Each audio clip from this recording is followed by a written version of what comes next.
Good morning, and welcome to the Unitarian Universalist Congregation of Princeton, where in our open and welcoming community, we live our message of hope, love, justice, and joy.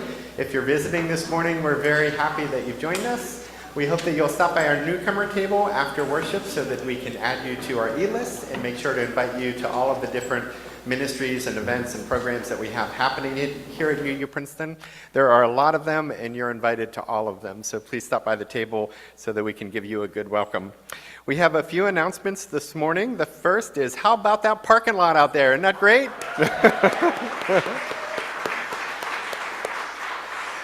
Thank you so much to Peter Machold for coordinating that massive project.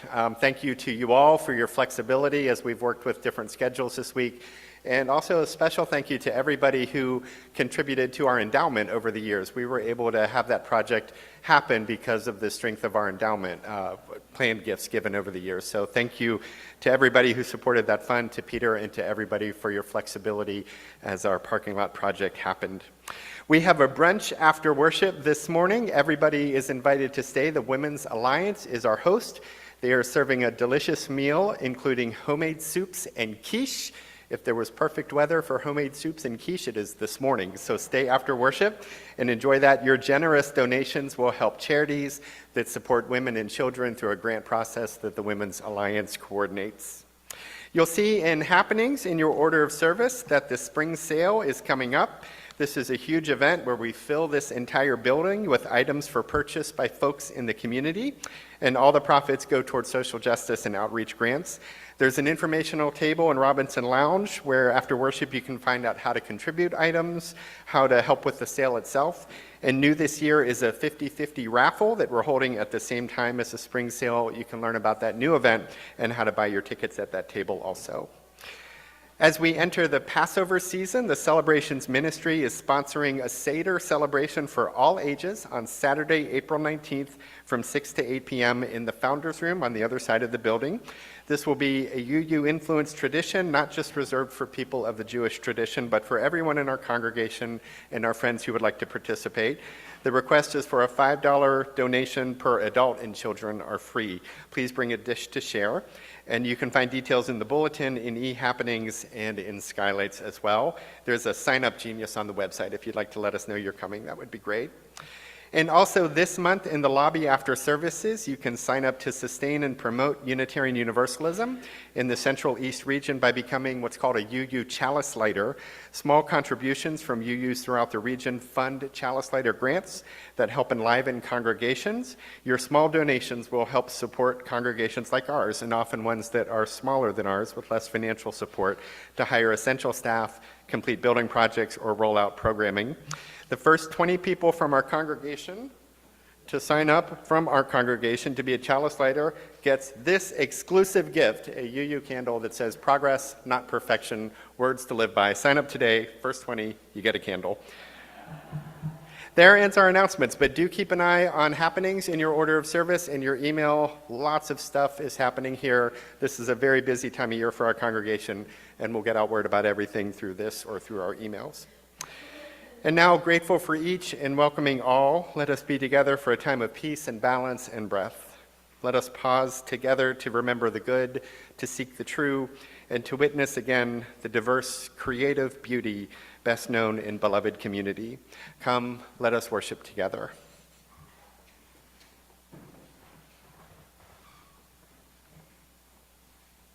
Love grows when a fault is forgiven. Proverbs.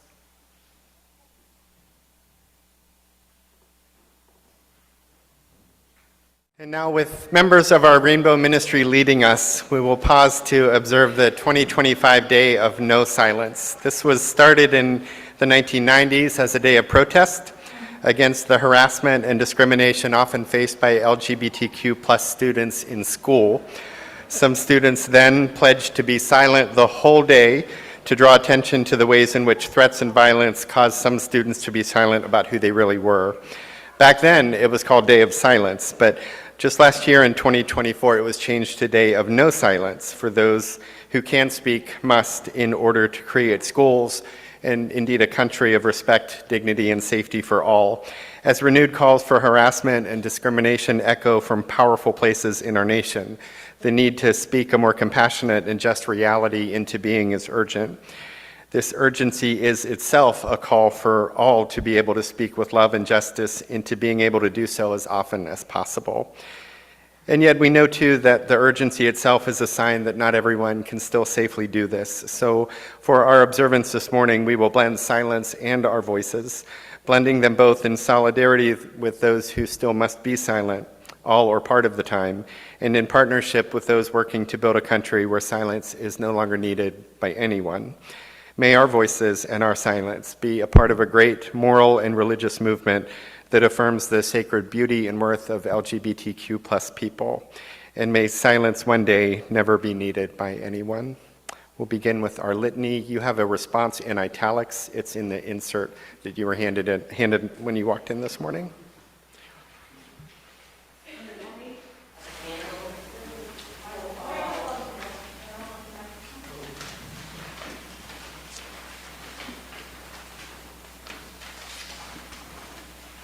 We light a candle for all who are silenced, for all for whom their safety and livelihood would be, and there are those of us who do not see as well, be at risk in their all their locations and their jobs, and their voice unable to be fully heard in who they fully are. May they find people with whom they may be out and open and authentic. We promise the love of our faith and the love of our hearts. We light a candle for those who speak and bring to life the words of respect and love. May their words reverberate in minds and hearts forever. We promise the love of our faith and the love of our hearts. We light a candle for the quiet ones, whose presence and support may draw little attention, but who connect with people on a personal level. May they realize their gifts and give of them freely. We promise the love of our faith and the love of our hearts. We light a candle for the louder ones, whose voices command attention and build energy. May they realize their gifts and give of them freely. We promise the love of our faith and the love of our hearts. We light a candle of love, the love at the center of our Unitarian Universalist faith and at the center of many faithful hearts for LGBTQ plus people everywhere. May they, their loved ones, and everyone be safe and vocal, or safe and silent, as everyone wishes. May all be safe, may all be loved, and may all be at peace. We promise the love of our faith and the love of our hearts. And now, with our eyes closed or gazing at the candles in front of us, let us, in the spirit of the origins of the observance, offer 3 minutes of silent witness. One for yesterday and what it teaches us, one for today and what it offers us, and one for tomorrow and where it guides us. May this silence ground and connect us. May it strengthen us to build a world of more love, more justice, and more hope. Let our silence begin.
Out of the silence, let us claim our individual voices and our collective voice. As we rise in body or spirit and sing hymn 170, we are a gentle, angry people. Good morning. The topic of forgiveness has been an ongoing journey and process for me lately. I also feel it's about acceptance. The book and spiritual practice, The Course in Miracles, says we need to forgive each other coming from a lens of fear. I had also read that some of us come into this world with a programming or a belief in fear where some feel its effects more than others. I have learned in the adult children of alcoholic and what I like to call fragmented but not broken families 12-step program that my caretakers couldn't give me what they weren't aware of. My caretakers were also indoctrinated with a false sense of themselves, which then originated into a false sense of guilt that was passed down through the generations.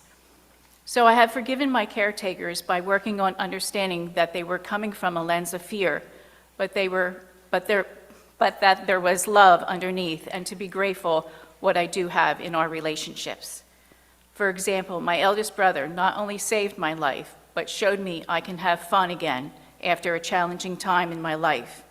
And my mother demonstrated how to be a good cook, which I am, and both showed me how to share and to be giving. Yet it has also been a journey in forgiving myself at times, since I also had learned a false sense of guilt of myself. I've been doing a lot of writing lately, and I have become aware of how this false sense of guilt had caused an underlying lack of trust in myself, which led me to resist and reject in listening to my own innate wisdom and underestimate my perceptions, as well as failed me to recognize my keen observations, ability to think on my feet, ingenuity, desire for equity, and dedication. I have learned from practicing the Course in Miracles, when we decide to forgive, we free ourselves to love, not only others, but ourselves as well. And then I became aware that I needed to start with my own relationship to myself, and to recognize that I too have said things coming from a lens of fear, but at the same time that there was love underneath as well. Therefore, I have made my amends to the best of my ability and to convey my true sentiments. I also began practicing listening to my inner guidance by taking time each morning, at times throughout the day, to check in with my wholeness.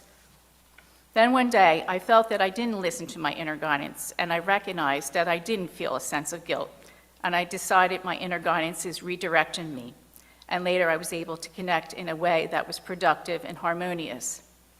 Therefore, I decided to be humble and to accept and know that I've been forgiven for believing in a false sense of guilt of myself, and instead to believe that a wholeness of love resides within, the one that knows, and that this wholeness is leading me to pause and ask, how can I open myself to connect with courage to receive and accept the best and offer and share it with others? And this is when I began to feel a sense of a peaceful contentment, and also an acknowledgement, appreciation, acceptance, and joy for who I am. And as far as with others, I can make amends, but I realize I cannot expect forgiveness. The best thing I could do is accept my mistakes in misperceiving, work on changing them, and in doing so, change my approach as well, and to keep believing in my own truth and decide to feel a sense of healing in all my relationships, even when others aren't open to feeling it themselves. Therefore, by accepting forgiveness through the power of prayer and spiritual practice, I now believe I'm on a journey in recognizing my wholeness, which has allowed me to validate and accept myself and others, and to continue making changes in my perceptions and perspective to the best of my ability, and to keep trusting, be open, and know that my wholeness will redirect me when I've missed the mark. Another way that has allowed me to accept myself is by coming here at the UU, with hearing Reverend Bill expressing that the wisdom lies within, which reminds me to do so, with Reverend Pauline expressing we all have our own unique gifts and talents to discover and share, and with Reverend Jennifer welcoming my comment on my own version of the ending of the story of Icarus, stating maybe Icarus had a strong desire to fly beyond the conveyed limits, and yes, his feathers were singed and he plunged into the ocean, but because his elders gave him a foundation and taught him how to swim, he then was able to save himself and found he was limitless. Excuse me, I got this picture. With this contemplation, I was able to see how my caretakers were devoted to their religious views. Therefore, by doing so, it enabled me to be devoted to my own spiritual views and journey and to write about it. And most of all, with the children's choir here at the UU, listening to them sing, "I'm going to shine this little light of mine," has shown me that I can share my light as well. Thank you. Thank you, Lorraine. We have two readings this morning. They're both poems. The first one is titled "The Middle-Aged Joggers" by David Rutschman. The Middle-Aged Joggers. We gather beside the pond in great ragged flocks like birds. We run, knees and backs stiff, we run along the available routes, the one before us, the paved and unpaved paths. We have failed our children spectacularly. Sometimes we see ducks floating in twos or threes, the shimmering, intricate world. What have we done? We run faster, we push ourselves, we sweat.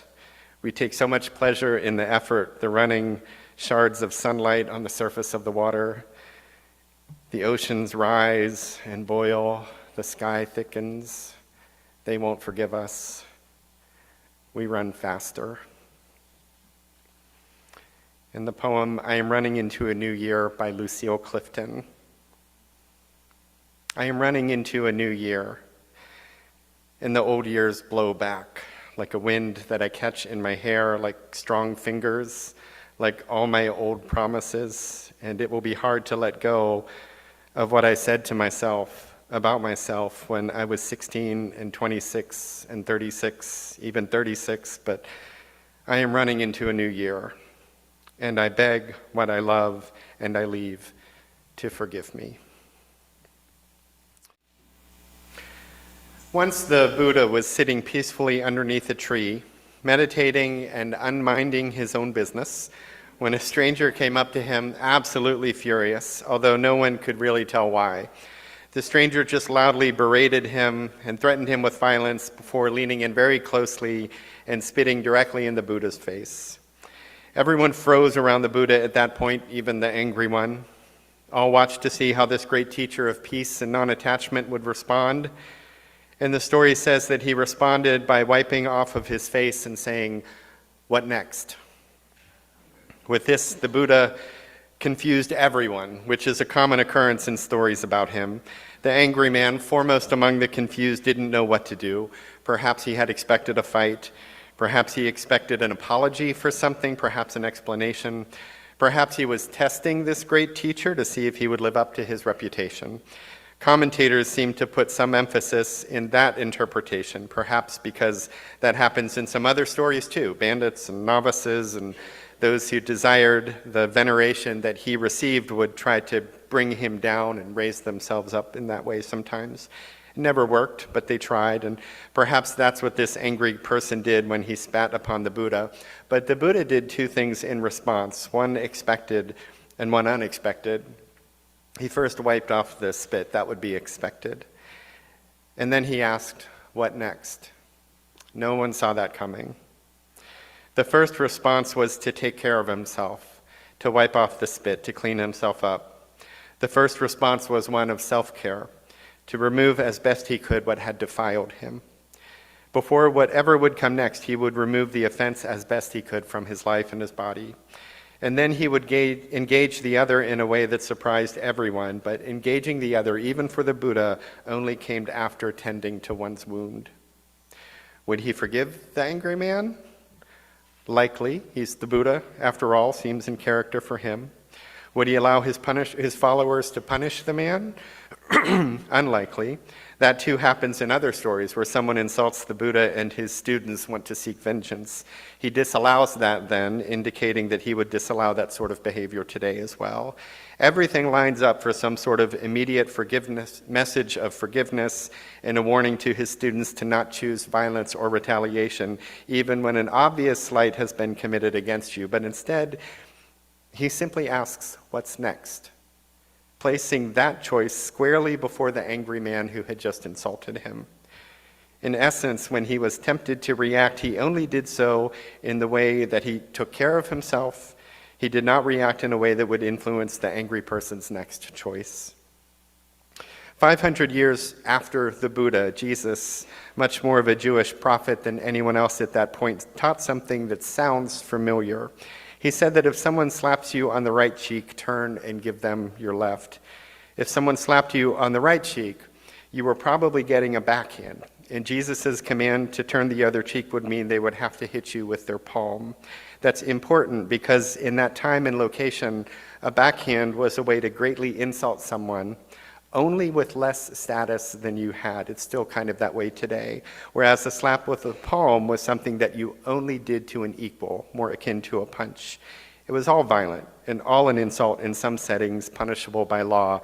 But how the slap happened mattered greatly. A backhand was the slap of someone with more status. You could only slap an equal with your palm. Jesus was saying, don't take the slap of an oppressor, demand the slap of an equal. Now, obviously, the best outcome is no slapping at all, and that's what we should practice and demand. We don't let our kids hit each other. We don't hit each other, palm or backhand. We just don't do it. But this was a setting in which slaps were going to happen, and he wanted the least of these to know that they still had dignity and worth.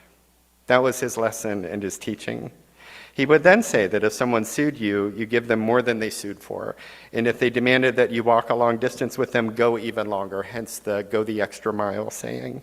He was talking about when Roman soldiers made Jewish civilians carry their gear over long distances for them.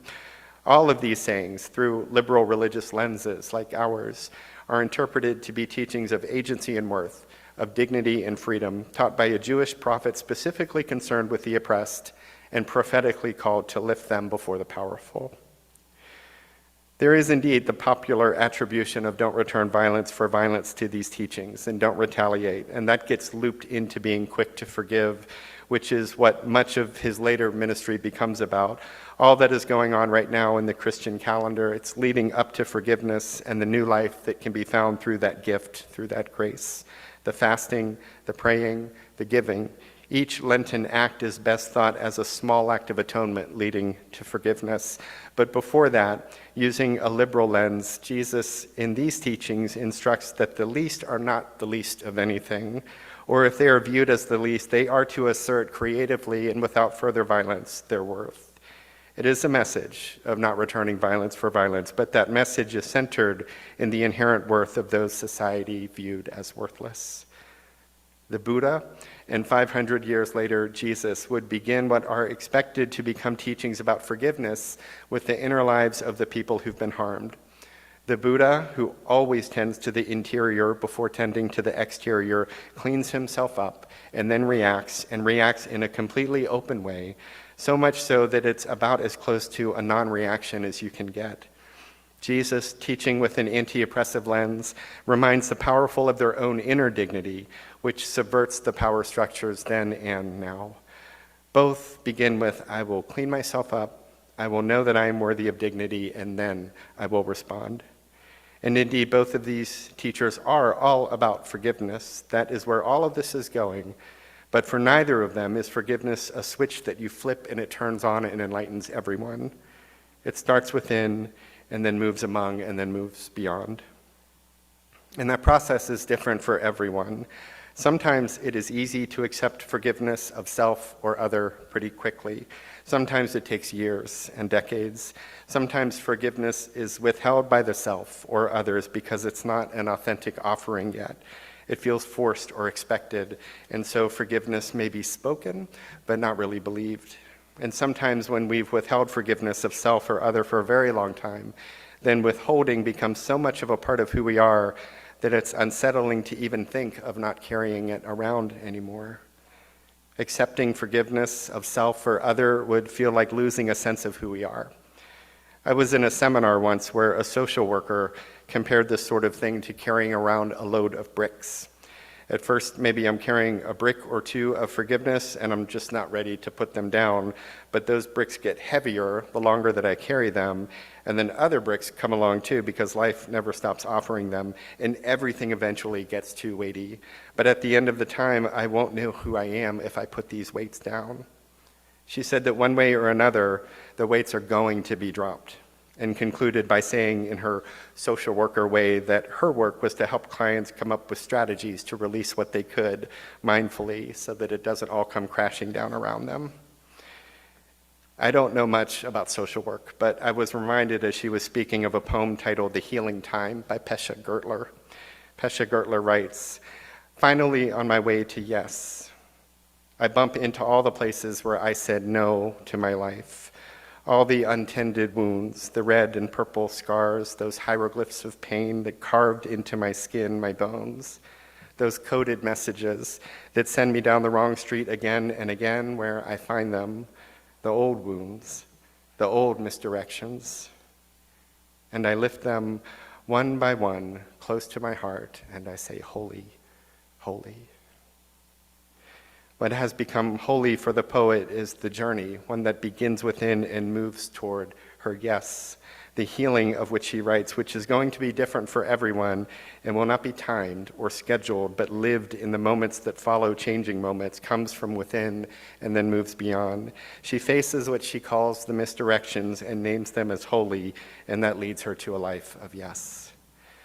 That's the kind of forgiveness that imagines the future. Esther Lightcap Meek, a philosophy professor, thinks of forgiveness like this as well, writing, "Forgiveness isn't so much a transactional repair of an old world. Rather, it is a glimpse of a profoundly coherent new one. It is as we eventually come to feel ourselves at home in the new one that we experience the forgiveness given and received." A key word in her sentiment is eventually. The acceptance of forgiveness is not a transaction. It's a relational process of self with self or self with other. It's not bought. It grows. It can be slowed in that growth. Perhaps sometimes it needs to be. Perhaps it is sometimes slowed to no healthy end. But it's a sentiment, a grace, a living gift cultivated within and shared beyond. And while we often think of what happened when we consider forgiveness of self or other, the poet and philosopher reminds us that forgiveness is as much, if not more, not about what happened, but about the kind of tomorrow we can envision. And in that, many faces of forgiveness might come to mind. It looks different in different lives. It may be very small and inner. It may be public and appreciated broadly. Forgiveness may sway back and forth like the tides, may shine brightly like a full moon and then go dark like a new one, and all is holy. All makes sense because there's no one ritual that works the same for everyone, no one teaching that inspires every mind or opens every heart. In our faith, there isn't even a sacrament of forgiveness, though we surely need that in our lives and communities.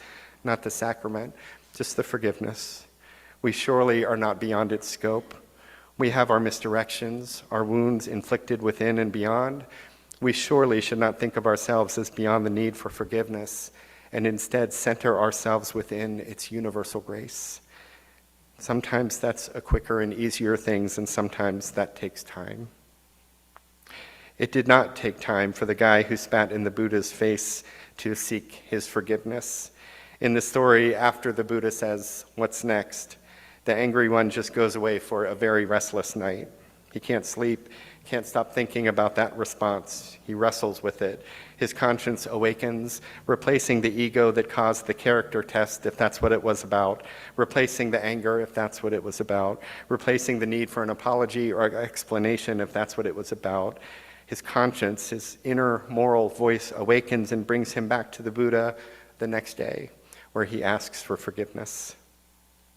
I think of that sleepless night he had because we have all known them. Those nights of angst and regret where we wish for someone to forgive us, which we ultimately can't really control. We can ask for it, but we can't grant it. Or we wish for someone to ask for our forgiveness, which we also can't control. All the history that we replay in those nights, all the imaginations of what wasn't said but should have been, or what didn't happen but might have, all the past that speaks to us in worry and regret, while a tomorrow of yes inches closer minute by minute, dawn by dawn. And in the story, of course, the Buddha effortlessly offers forgiveness the next day when the angry one approaches him. And of course, he makes it really spiritual, and he says that he is like a river, and he's a different person than the Buddha who the guy spat at the day before. He's new water under a bridge, and so all is forgiven. And the Buddha in that act is teaching us how to respond when someone asks for our forgiveness, if we can, after we've taken care of ourselves. For remember, he did first take care of himself. And then he did not demand forgiveness, but placed the opportunity to freely seek it of his own conscience before the one who had wronged him. And it played out in that nice, tidy, parable-like way that condenses what may be years of inner and outer relational growth into a nice paragraph or two. And in that, the Buddha teaches for sure of how the past need may not be repeated, of a tomorrow to seek, and of a yes to come. But the real teacher in that parable was the angry one, who went away, who faced his conscience, and who came back seeking forgiveness. For none of us will ever be the Buddha, and we're not supposed to try, and we're supposed to be very wary of people who think they are the Buddha. None of us are the Buddha, though we can move toward his lesson in forgiving others. And all of us are the angry guy, and what we can do about that is reflect and breathe and listen to our consciences, and then ask for forgiveness. We can grant it like the Buddha and seek it like the angry one, each in our time, but always moving toward a tomorrow where we move less burdened by the weights of the past, less anxious and stressed by what has been, and more freely, lightly, and positively by a tomorrow of more and ever more yes. May we do so individually, and may we do so as a community. Amen. And here at the end of our hour, we extinguish our chalice, knowing that its light stays with us until we gather again.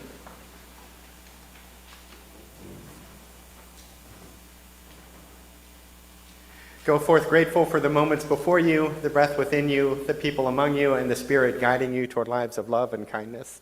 And go forth knowing that you are held always and always with everyone else by that great love of no beginning and never ending.